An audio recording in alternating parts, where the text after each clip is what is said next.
Саламатсыңар, урматтуу жолдоштор. Бүгүн биз силер менен кайрадан пайдалуу кеңештер рубрикасында көрсөтүүлөрүбүздү улантабыз. Мен бул жолу силерге ар бир адам үчүн кызыктуу болгон жана пайдасы тийиши мүмкүн болгон тема жөнүндө сүйлөшкүм келет. Бул никеге туруу, никеден ажырашуу, ошондой учурларда кандай укуктук натыйжалар болот, кантип ушул учурда өзүнүн укуктарын коргосо болот, ушул жөнүндө сүйлөшкүм келет. Айтып берем. Себеби азыркы учурда билесиңер, юрист адвокаттардын кызматы аябай кымбаттап кетти. Азыр мамлекет тарабынан кепилденген юридикалык жардамды көрсөткөн адвокаттардын эле эмгек акысы азыр бир гонорар 40 000 сомго өстү.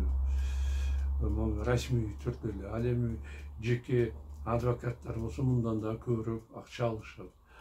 Ошондой эле бул кеңештерди берген үчүн да, озак кеңешти берген үчүн да юристтер, адвокаттар кеминде 5-6 000 сом акча алышат. Эми мындай акча төлөгөнгө баарынын эле мүмкүнчүлүгү жок экендигин түшүнөбүз, барыбыз. Өзгөчө көп балалуулар, оор турмуштук абалда тургандарга бул аябай чоң күйүк жаратат. Ошондуктан мен колумдан келишинче бул маселени чечүү үчүн силерге ушул өзүмдүн көрсөтүүм аркылуу жардам берүүнү чечтим. Өзүмдүн кесибим юрист болгондуктан бул тараптан менде теоретикалык да жана практикалык да тажрыйба көп. Мен бул боюнча мындай кылып Кыргыз Республикасынын үй бүлө укугу деген атайын китеп жазганмын. Бул китеп кыргыз тилинде чыгарылган жана китеп дүкөндөрүндө, раритет магазиндеринде сатылып жатат. Ошондой эле бул китебим менин epostilemonas.com сайтымда да бул сатылып жатат. Кимде ким кааласа ошол жерден алса болот. Мен биринчи айтайын деген темам бул биринчи эле үй бүлөлүк турмушка башталган кадам жөнүндө, нике жөнүндө айткым келет. Бизде азыркы учурда нике белгилүү болгон 2 тартип менен жүзөгө ашырып жатат. Бул биринчиси диний нике кыйылып молдо тарабынан эле шариаттын ченемдери боюнча никеге турушат. Экинчиси жарандык абалды каттоонун органдарында катталган нике, ЗАГСта катталган никелер. Айтып койчу жагдай бул белгилей кетчү жагдай биздин республикабызда диний түрдө түзүлгөн никелер булар эч кандай укуктук натыйжаларга алып келбейт жана алар нике катары таанылбайт.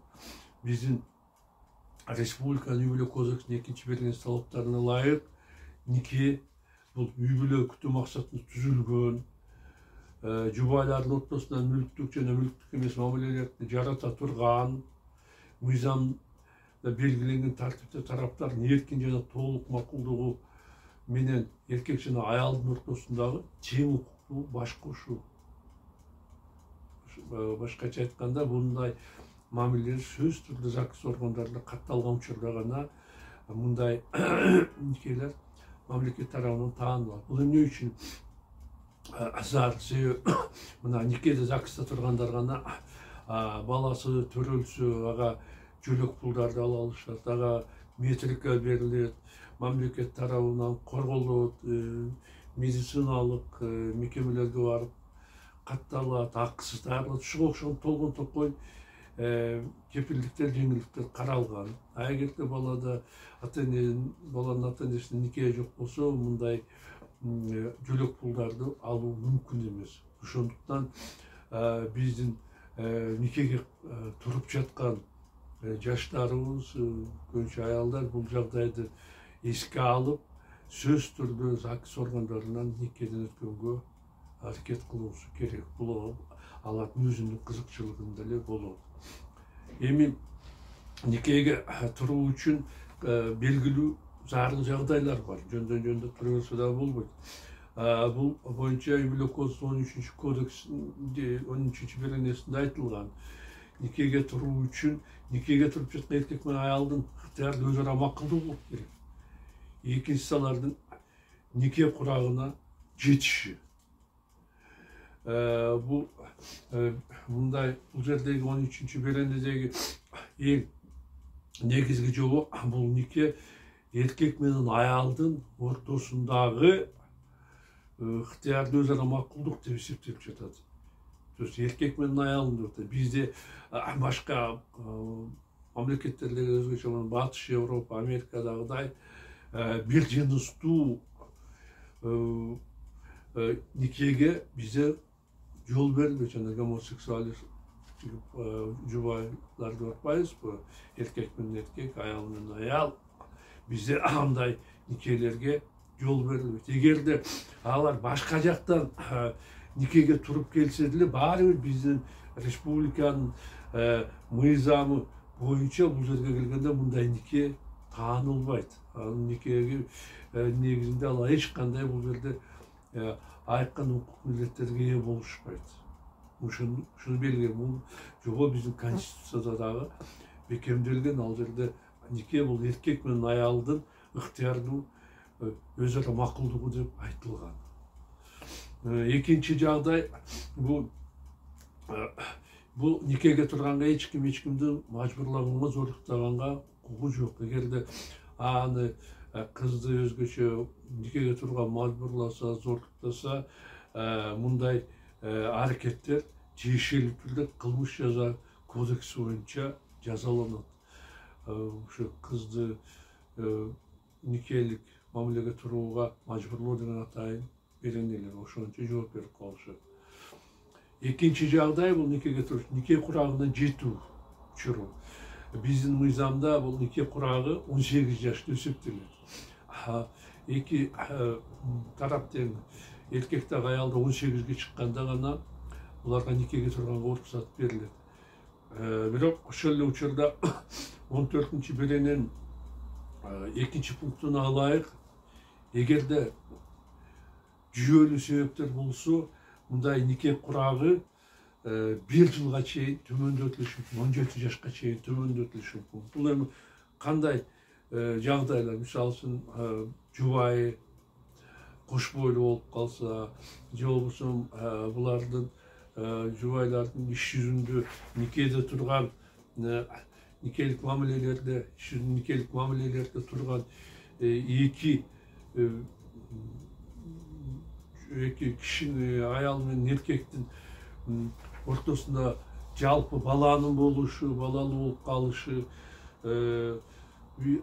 бул учурда алардын бирөөсүнө өмүрүнө түздөн-түз коркунучтуу болушу, ушул жагдайлар олуттуу жагдайлар деп таанылышы мүмкүн. Мисалы үчүн жубайлардын бири оор операцияга кирип кетип жатат.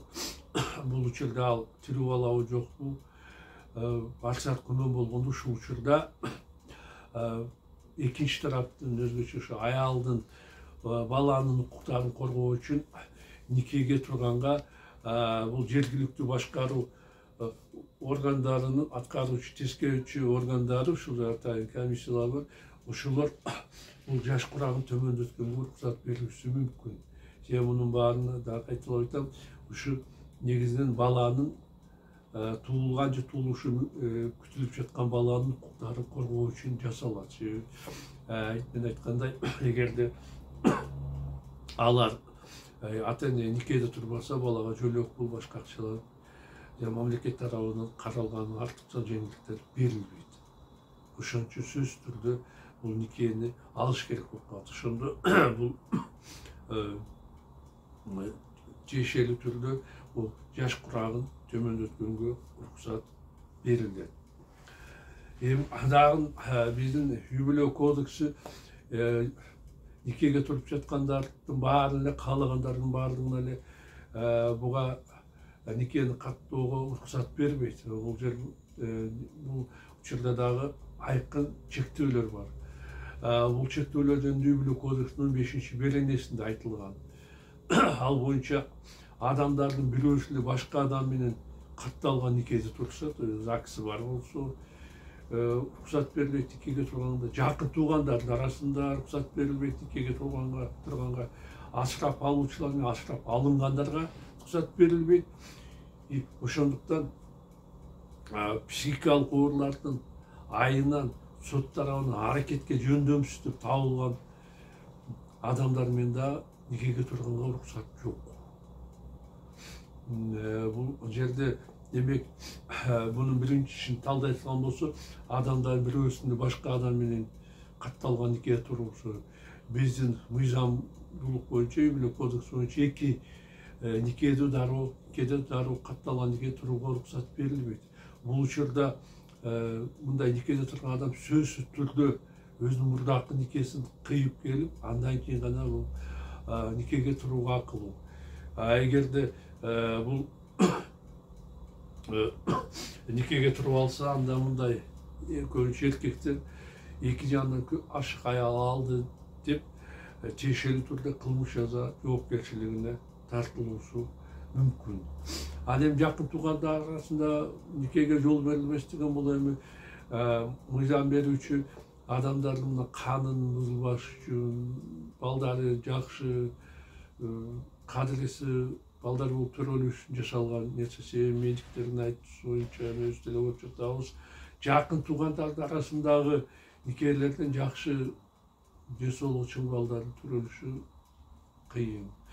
Андан кийин бул жөн эле моралдык этикага да туура келбейт. Себеби жакын туугандарды ким атасы менен энеси, баласы менен кызы, чоң ата, чоң энеси, тай ата, тай энеси, неберелери, ошондой эле бир атадан туулган, бир энеден туулган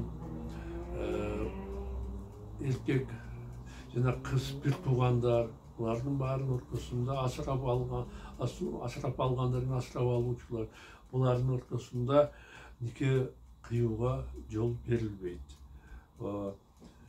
Ошондой эле демек психикасы жагынан бузулган адамдардын дагы никеге турууга тыюу салынгандыгынын себеби өзүңөр билесиңер, аракетке жөндөмсүз мээш жагынан, психикасы жагынан кем болгон адам өзүн өзү башкара албайт, өзүнүн эмне кылып жатканына толук бойдон отчет бере албайт. Ошондуктан мындай адамдар менен да никеге турууга жүздөн-жүз тыюу салынат. Бирок мындай дагы бир жагдай бар. Бул толук аракетке жөндөмсүз адамдарга гана бул чектелбейт. Жарым жартылай жарандык аракет жөндөмдүүлүк чектелгендер деп коет. Аракетке жөндөмсүз деп табылган эмес, жөндөмдүүлүк чектелгендер. Мисалы үчүн көп арак ичип же маңги заттарын колдонгондор, же болбосо мындай кыйын абалга койгондор сот өзүнүн чечими менен аларды аракет жөндөмдүүлүгүн чектеп коюшу мүмкүн. Мындай адамдар никеге турууга толук бойдон укуктуу. Мындан башка биздин мыйзамыбызда эч кандай чектөө жок. Мисалы үчүн мусулман мамлекеттеринде мусулмандар менен мусулман эместерге никеге турганга тыюу салынат. Бизде андай чектөөгө жол берилбейт же чек коюлбайт. Демек дагы белгилеп кетилген жагдай, никеге отуруп жаткан эки тараптын, эки эркек менен аялдын ден соолугу сөзсүз түрдө медициналык жактан текшерүүгө жатат. Ошол алар жашап жаткан саламаттык сактоо мекемелери тарабынан акыс жүргүзүлөт. Эгерде бул никеге туруп жаткан адамдардын бири венерикалык оорусу бар болсо же ВИЧ инфекциясы менен бар болсо, алар муну жашырып койгон болсо никеге туруп алганда, муну кийинки экинчи жубай билип калса, анда бул жагдай боюнча ал бул никени жараксыз деп табуу жөнүндө сотко талап менен кайрылса болот. Ошондой эле бул өзүнүн оорусу бар экен жашырып туруп никеге турган жубайын кылмыш жаза жоопкерчилигин тартуу талабы менен да тиешелүү коргоо органдарына кайрылганга укуктуу. Мына демек